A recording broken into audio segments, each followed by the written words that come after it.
I take this opportunity to wish each and every woman who's seated here, extend my love and my heart towards you. You are so special in the eyes of God. Everyone are created for a unique purpose, and God has a purpose for each one of you. I wish you a very happy Women's Day to you all. Today, let's go right to the Word of God. We have just less time. I know we have to write our exams. Before that, I'll quickly finish the Word of God. Today's passage that we are going to see today is Acts chapter 12, verses 1 down to verse 19. So when he had arrested him, please join with me, he put him in a prison and delivered him to 4 squads of soldiers to keep him, intending to bring him before the people after Passover. Peter was therefore kept in prison, but constant prayer was offered to God for him by the church.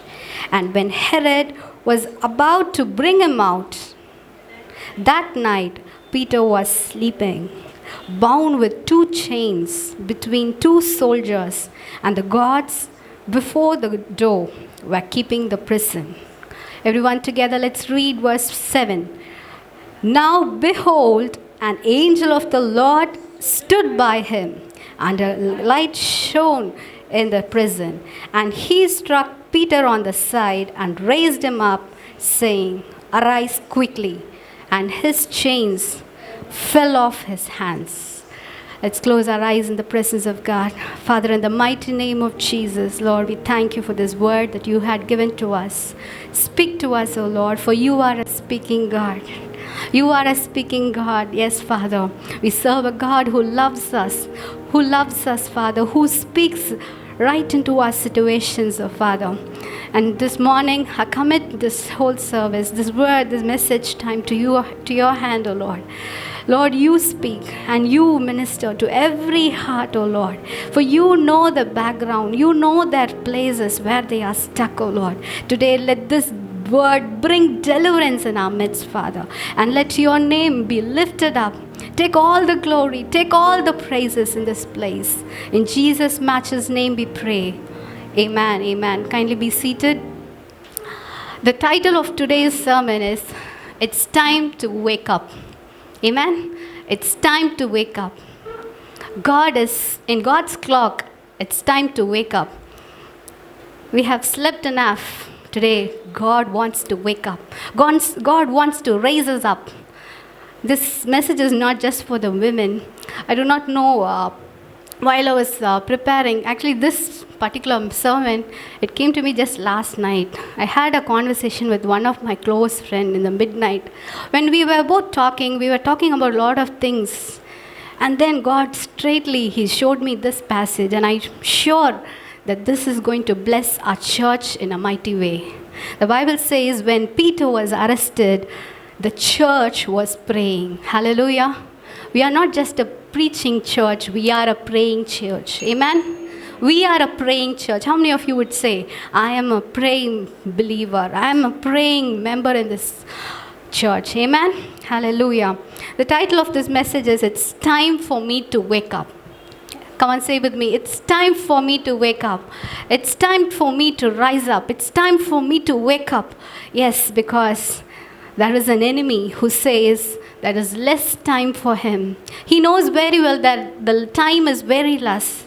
The time is running. Behold, there is a king who is going to come, and he is going to take us in his glory. But while we get prepared, there is an enemy who is fighting against us, fighting against our mind, fighting against us in every place, stopping us not to grow, stopping us not to grow stronger. We hear about many of them getting backslidden from the faith. This is the last days. The Bible says in the last days, people will be lovers of self. People will be lovers of money. People will draw back from the faith. Today we are living because there is an enemy who is attacking attacking them, attacking them. Yes, he is attacking them. But you know something, the good news is even in the midst of the valley, there is a hand that can lead you. Amen. Even when I walk through the valley of shadow of death, I fear no evil, for thou art with me. Thy rod and thy staff, they comfort me. That is the privilege and that is the inheritance for every children of God. Today, if you are born with the precious blood of the Lamb, if you are born again into God's family, today you and me share that authority. Shout amen. We share that authority. The situations can never overcome us. We are the victors over the problems. Amen. Hallelujah. Let's quickly go to the word. In this passage, we read about, it starts with in verse 2, we read that Herod killed James. And then in verse 3 it says, and because he saw that it pleased the Jews, he proceeded further to seize Peter also. Today in our lives, there are many times we feel defeats around us. The church was a young church. The church was a young church. It was just growing. And the Bible says in verse 1, Herod stretched out his hand to harass people from the church. Today, even in this today's date, Satan has stretched his hand to harass people in the church. People in the church. The Bible says he killed James. Whatever he wanted to do, he was going on doing. Again, everywhere we looked, we saw Satan reigning over us. Every plans were prospering. Every plans was getting succeeded. In such a time, what he did, he didn't stop with that. The verse 3 says, he proceeded further to seize Peter also. He wanted to get the favor of Jews. You know, just like how our political system is, during the elections time, what they do, the politicians, they promise, they want to win the favor of people. They promise a lot of things. And even here, Herod, he wanted to please the Jews. He wanted to find favor in their eyes. And so what he did, he seized Peter. He was not just happy about killing James. He went on, he further proceeded to kill Peter also. Who's Peter? Peter is someone who's like us. You know, we can easily relate with him.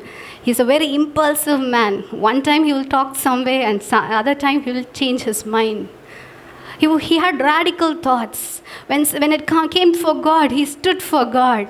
And in the same way, we know situations where he turned back from God as well. Amen? We can easily find ourselves in Peter.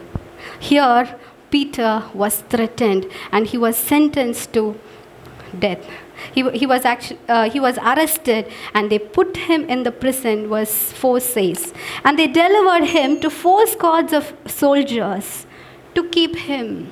Almost 16 soldiers were assigned to keep one man. Just imagine how much threat it would have been. Why? He's not an easy person because a couple of times he had escaped from the eyes of the prison wards. Why? When you remember, right? When Peter and John were arrested, what happened? The angel of God at the midnight, he came and rescued them. So Herod knows the background of Peter, what he is capable of. And here we find Peter among 16 soldiers. 16 soldiers were assigned to one man, not letting him to move from that place. He cannot move. Herod was so determined that he wanted to kill Peter. The Bible says in verse 6, everyone read with me. And when Herod was about to bring him out, you know, the very next day was since it was a Passover, in verse 3 it says, they had kept him in a prison. Because Jews will be very busy during the Passover. But once after the Passover, he wanted to bring him out to the people. Verse 4 says, intending to bring him before the people after Passover, he arrested and put him in the prison. Whereas in verse 6, when Herod was about to bring him out, that means after the Passover, when he was about to bring him out, what happened? That night, come on, say, that night, Peter was sleeping. Today, if you're taking notes, the first thing that I want to talk to you is, that night, one night, God changed the situation. There were 16 guards assigned for one man not to move from that place. He was stuck in a place. Who is this man? This man was a man who healed many people. At his sermon, around 3,000 people were saved in a single day. 3,000 people were not just saved, they were baptized. Such a powerful man, but now locked up in the prison wall, locked up in the situation, locked up behind the iron gates, and both his hands were chained. The Bible says when he walked in the street, even in his shadow, people were healed. Who? The same Peter. But the same Peter is found within the prison.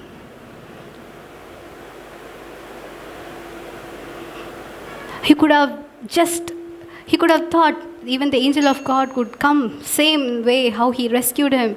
But here we find him, Peter was sleeping. Isn't it funny to see a man sleeping between two Roman soldiers, caught with having both his hands chained. The very next day, he knew very well Herod is not going to leave him.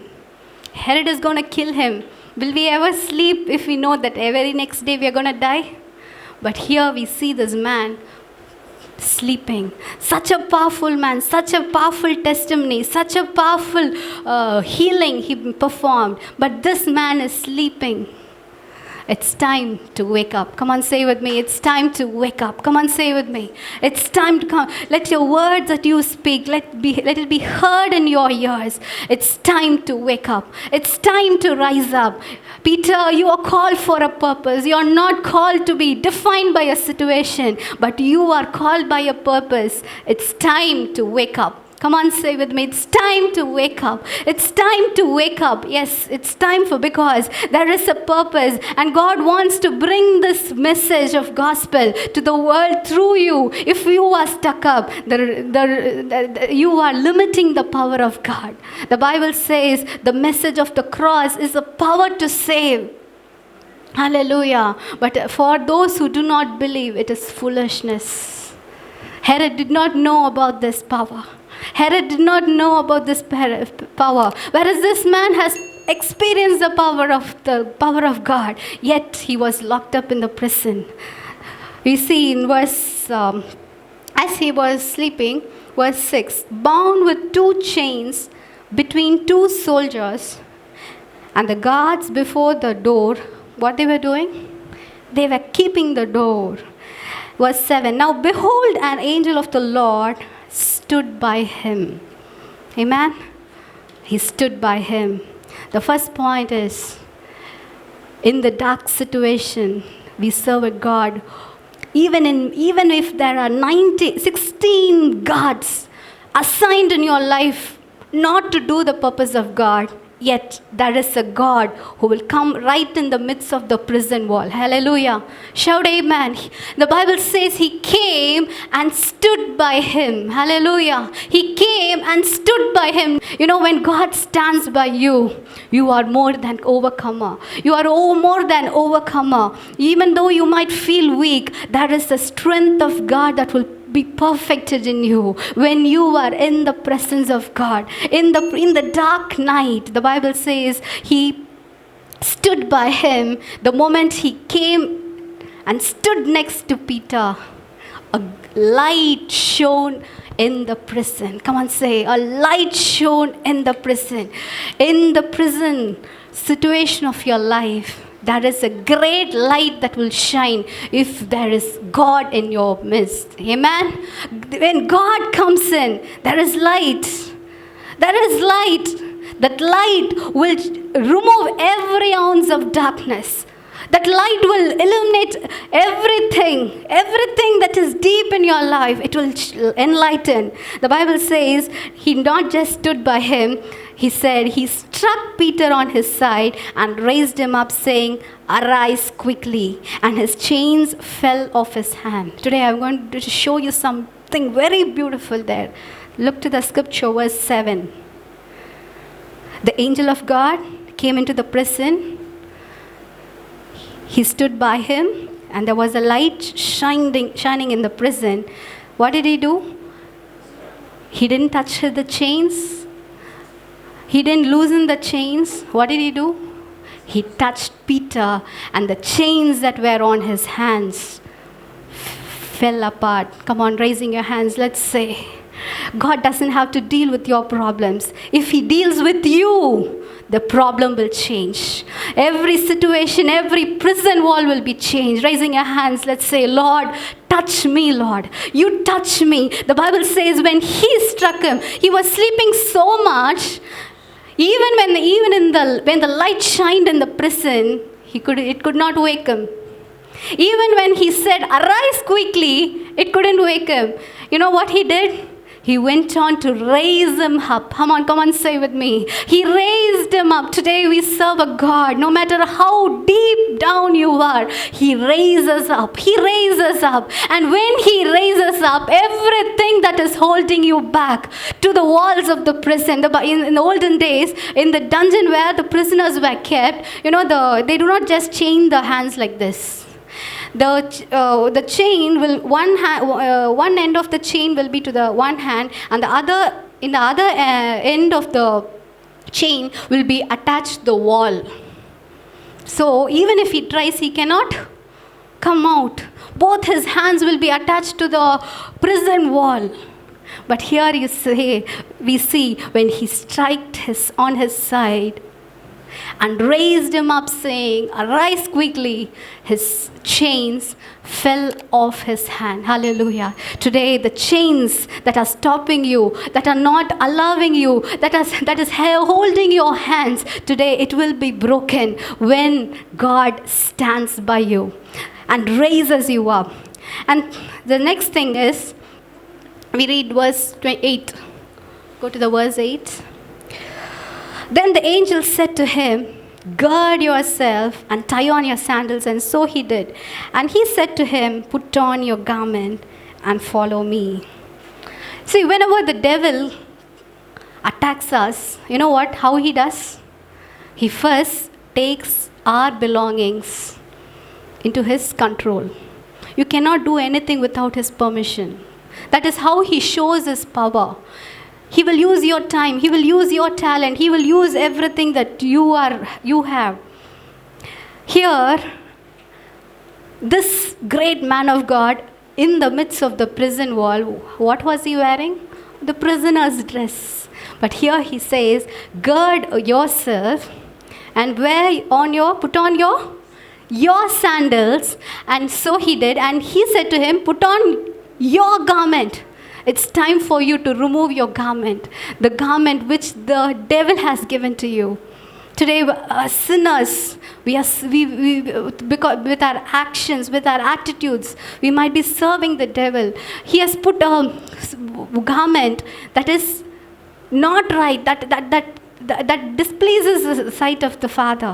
But here, when the angel of God came into the prison, he said, the second thing that he told him is, "Gird yourself." Gird yourself. In Ephesians chapter 6, verse 12, it says, "Stand up, therefore, put on the waist of truth, the belt of truth. Fasten the belt of truth." He says, "Gird yourself." In other translation, it says, "Gird your belt." What is that belt? The belt of truth. You know something? When you go for a battle, this belt of the belt is a very important thing, because even if you carry other weapons in your hand, if you don't have this belt fastened, every weapon will fall off. That's why the Bible says in Ephesians chapter 6, verse 12, "Stand up from where you are, stand up and gird up and fasten the belt of truth." Here the same thing the angel of God says to Peter, "Stand up, Stand therefore, girded with the waist of truth. Amen. Waist of truth. And then he says, put on your sandals. Even a child will know. If someone wears the sandals, what does it mean? We are going out. When Joanna sees me wearing this, Mommy, where are you going? They know very well that is the purpose why we were here. Even in the midst of in the prison, the angel of God encouraged Peter, saying, Peter, you have to go a long way. That is a great nation that you have to touch. Put on your sandals. Hallelujah. Put on your sandals. That is the purpose. And next he says, put on your garments. Hallelujah. Put on your garment. And then he said, beautiful thing is, and follow me. You know, it's very difficult for us to follow others, right? It's very easy to go on our own ways. But it is very difficult to follow others or us. But here, especially Peter, with a nature like him, so impulsive, he was a born leader. But here we see the angel of God said, follow me. All your life you have been leading people. Now you follow me. Hallelujah. First thing God says, get up. The next thing he says is, gird up. Third thing is, he says, give up. You know, when we follow Jesus, there are a lot of things we have to give up on our way. We have to give up our attitude. We have to give up our self-will. All the time, all the while, we were living a self-centered life. When we come to Jesus, there has to be a radical shift. There has to be a Passover. Come on, say with me, a Passover. A Passover from death to life, from hate to love. If there is no change, there is no meaning in being a Christian. But here he says, follow me. Follow me. Oh, Peter, you follow me. It is very difficult to follow unless and until you fix your eyes on the one who leads you. If your eyes are fixed somewhere, you can never follow them. While I was just meditating, one verse just dawned upon me and I was like totally taken back. We know about the scripture, Psalms 32 verse 8. He says, I will instruct you. Come on, say with me. If you know the scripture, I will instruct you and teach you in the way that you should go. I will guide you with my eye. The second part of that verse touched me. It says, I will guide you with my eye. How can God guide with his eye? Unless and until we look to him, only when if we don't fix our eyes on Jesus, we will miss when he turns his eyes. Our eyes should be fixed onto the Jesus. That's why Bible says, fix my eyes on Jesus, the author and the finisher of my race. He says, I will guide you with my eyes. See, it's very beautiful in verse, go to 12, Acts 12 verse 8. It says, he gives them a lot of instructions. Gird yourself, tie on your sandals. And then he says, put on your garments. When I read this scripture, what picture came into my mind is, as he was doing, the angel of God was just standing next to him, watching him whether he was doing. The Bible says, and so he did. And he said to him, put on your garment and follow me. Verse 9. So he went out. When he said, follow me, what did he do? So he went out and followed him. Until he was doing what the angel of God did, he was not ready to take him further.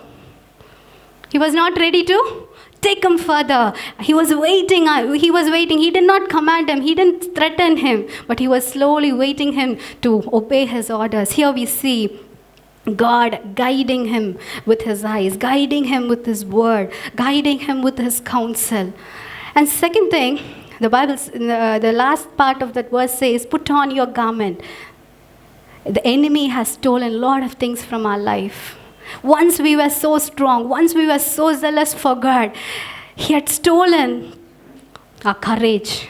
He had stolen our faith. He had stolen our power, our holiness from us. But whereas when he came out from that innermost cell, the Bible says he put on his garment. Hallelujah.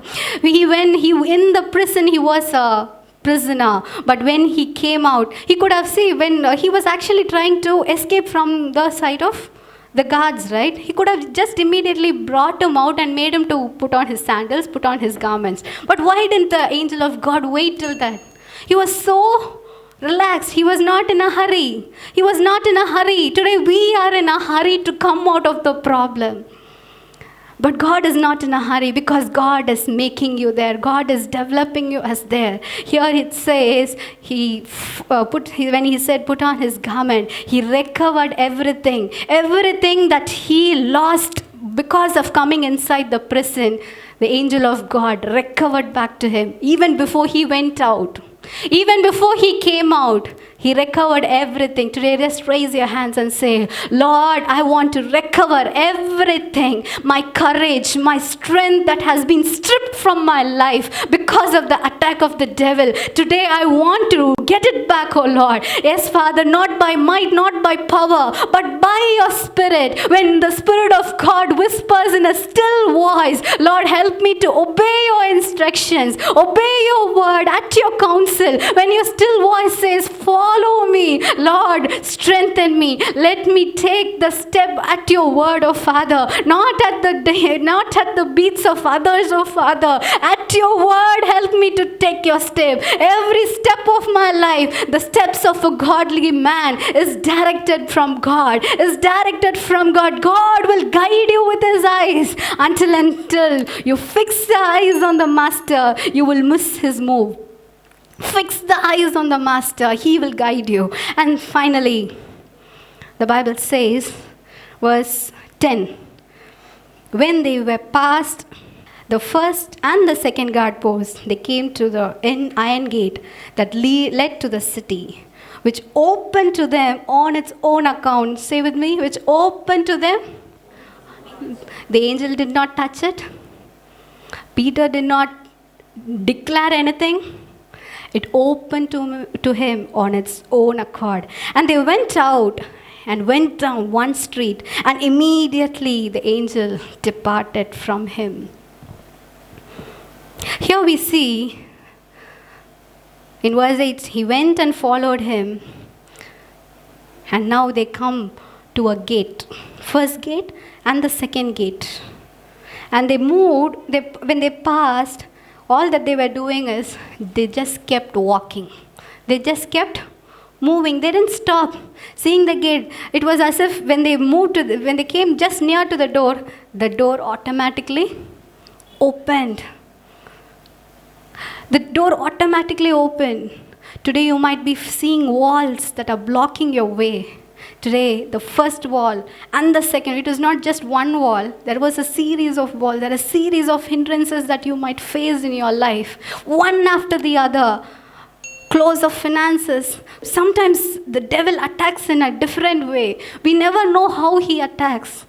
All of a sudden, some problem will arise. But here we find the angel of God was just holding him, and as Peter was following the voice of God, every door was opening on its own.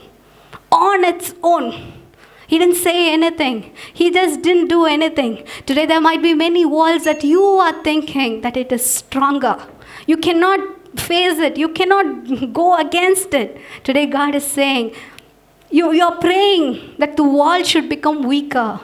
You're praying that this thing should lose its power. But God is saying, I'm not going to do anything to it. I'm going to make you stronger and stronger and stronger until you go to move from the first gate to the second gate, from the second gate to the iron gate, and even the iron gate will open on its own. Hallelujah. Just raise your hands. Just raise your hands and say, Lord, I want the three gates. Everything that is blocking my life, everything that is blocking my health, everything that is blocking, not allowing me to prosper. In the name of Jesus, even as I obey your orders, even as I obey your word, when I follow you with all my heart, as I listen to you, Lord, open the way in my life. Why don't we just all stand to our feet?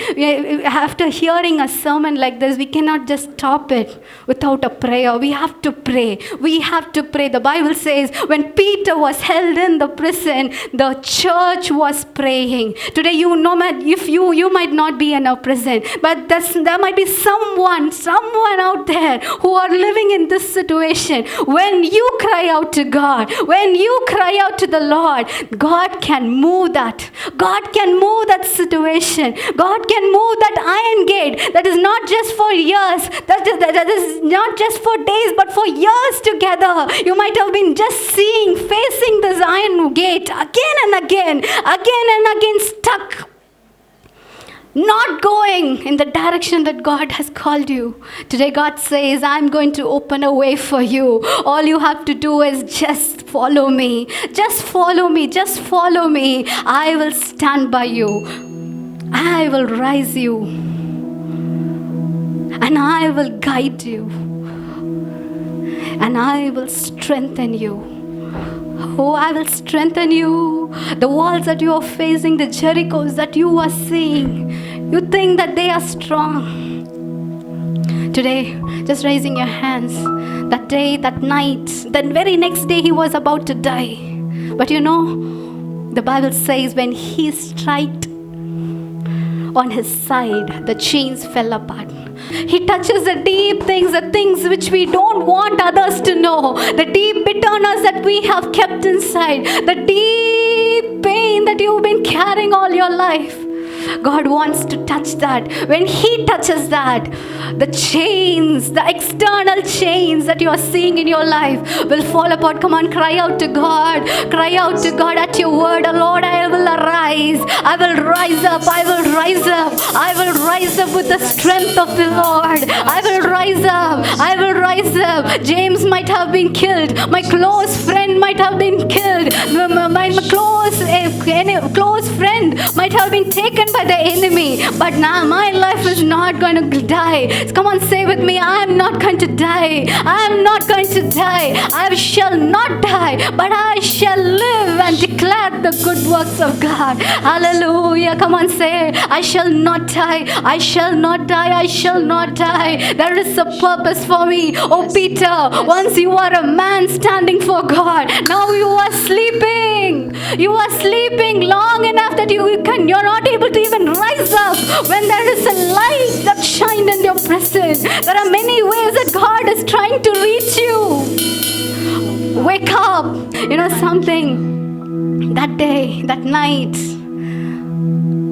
that Passover night, just like how the children of Israelites came out from the land of Egypt, this man of God was passed from death to life. Come on, how many of you want to get past? The Passover is there.